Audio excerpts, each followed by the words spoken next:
यह है प्रश्न बच्चों। एक पंप एक टैंक को 3 घंटे में भर सकता है।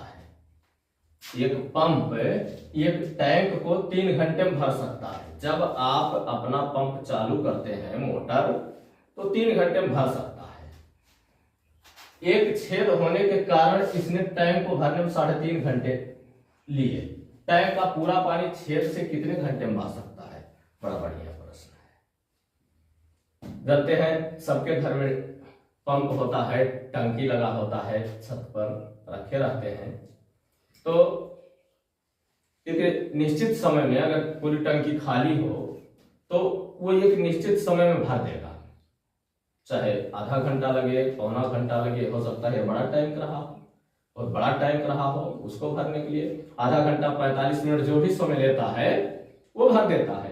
लेकिन अगर आप मोटर अपना चालू किए हुए हैं, पंप आप अपना चालू किए हुए हैं और नीचे स्नान कर रहे हैं, कपड़े धो रहे हैं, ब्रश कर रहे हैं, बर्तन धुला जा रहा है, तो समय ज्यादा लगेगा ना।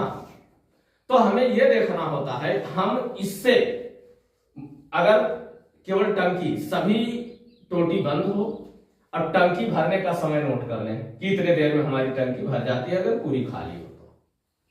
अब एक कोई टोटी चालू करके आप कपड़े धो रहे हो, बर्तन धो रहे हो या कुछ भी आपके घर पर कोई भी कार्य हो रहा हो, तब देखेंगे थोड़ा समय ज्यादा लगेगा। अगर साथ में वो चालू है टोटी और उसको भरने के लिए तो समय ज्यादा लगेगा।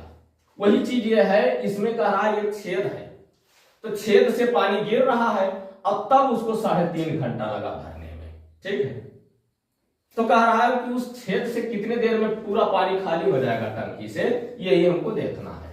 बच्चों ये देखिए, ये 3 घंटा है भरने का समय है और ये 3.5 घंटा है।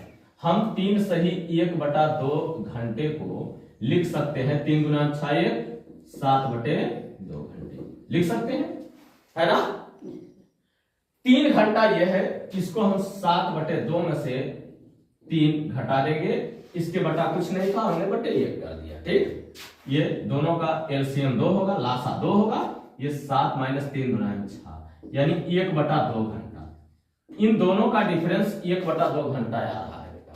ठीक है, ये डिफरेंस हमारा आया है, योग नहीं आया है। ठीक है, अब पूरा खाली करने में जो समय लगता है इसके लिए हम करते हैं कि इन दोनों समयों का, ये 7/2 और ये 3 घंटा, जो ये दोनों समय है ना, इन दोनों का गुणा कर देते हैं।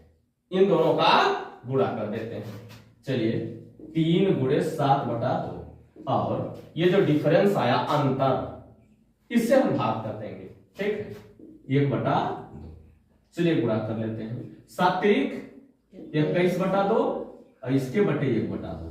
ये जाता है सीधा पलट जाता है। ठीक, ये हो जाएगा बराबर 21/2 और गुणे 2/1 हो जाएगा। ये बराबर 21 घंटे आंसर। ये हमारा आंसर। बात समझ में आया?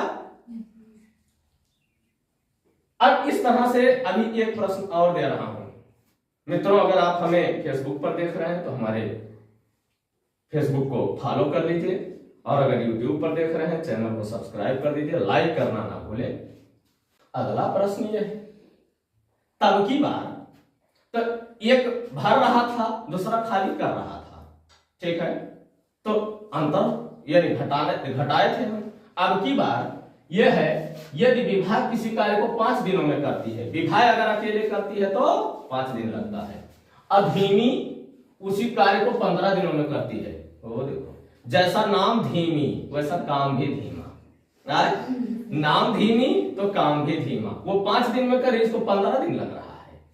ठीक, तो दोनों मिलकर उसे कितने दिनों में करेंगे? अगर दोनों एक साथ कार्य करना शुरू कर दें तो कितना दिन लगेगा, यही ये पूछ रहा है।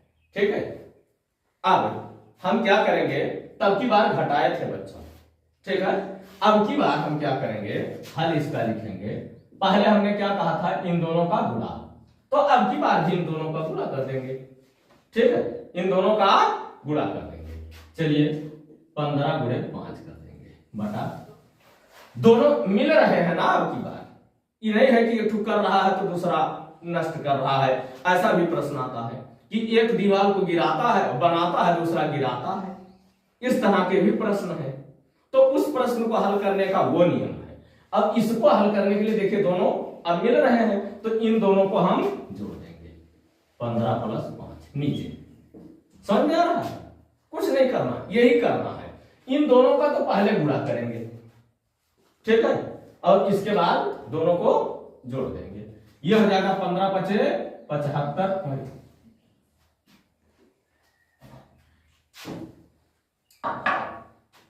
15 × 5 = 75/20।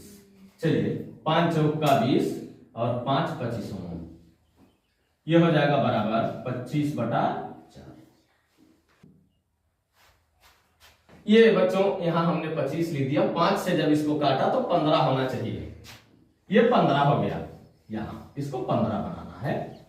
अब इसमें हम 15 में भाग अगर देते हैं तो भाग आप लोग दे सकते हैं, लेकिन हम क्या करेंगे 4 × 3 = 12, दशमलव लगा देंगे।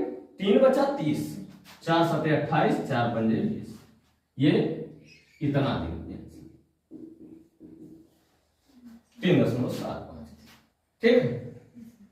अब वीडियो अच्छा लगा हो तो लाइक करना है और शेयर कर देते हैं तो और अच्छा है। आप तो जान ही गए हैं, किसी और को बता दीजिए। ये आपका अगला प्रश्न है।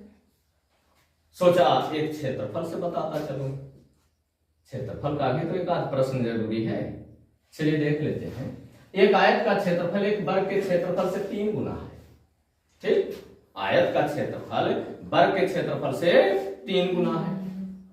आयत की लंबाई 40 सेंटीमीटर लंबाई दिया है आयत की, तथा उसकी चौड़ाई वर्ग की भुजा का, किसके, वर्ग की भुजा के, ठीक है, का 1.5 गुना है। वर्ग जितना वर्ग का भुजा है उससे 1.5 गुना आयत की चौड़ाई है। अच्छा, वर्ग की प्रत्येक भुजा की लंबाई। अब प्रत्येक भुजा क्या, एक भुजा आ गया, प्रत्येक भुजा की लंबाई वही हुआ, क्योंकि वर्ग की परिभाषा है वह चतुर्भुज जिसकी चारों भुजाएं बराबर और प्रत्येक कोण 90 अंश। यही तो वर्ग की परिभाषा है। चलिए तो हल लिखते हैं।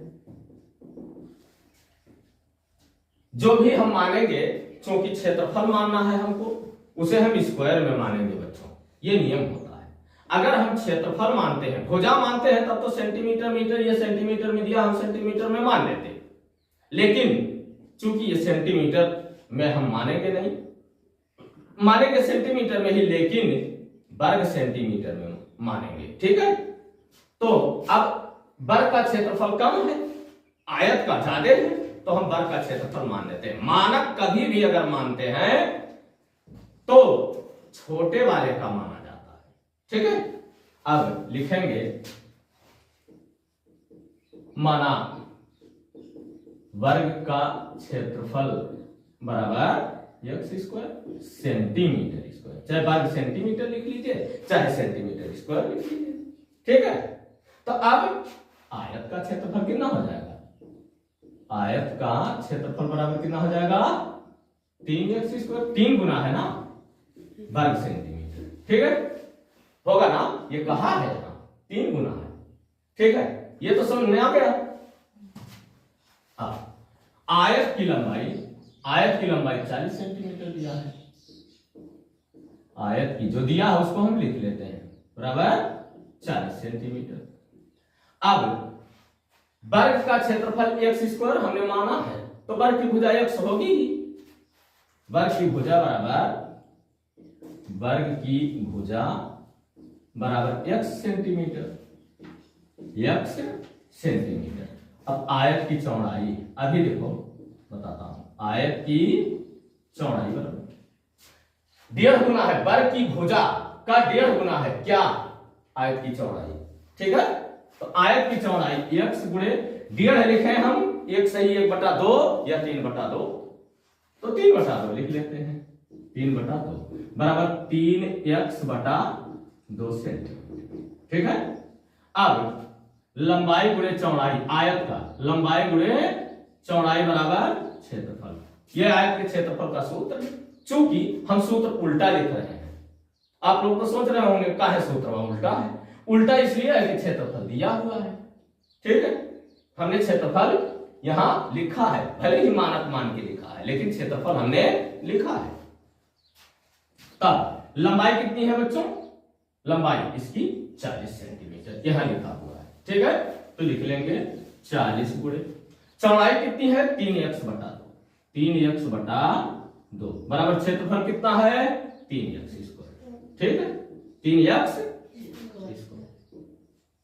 अब आइए ये 120 x हो जाएगा ना, गुणा करेंगे 40 तिया 120x बटे 2 बराबर 3x स्क्वायर।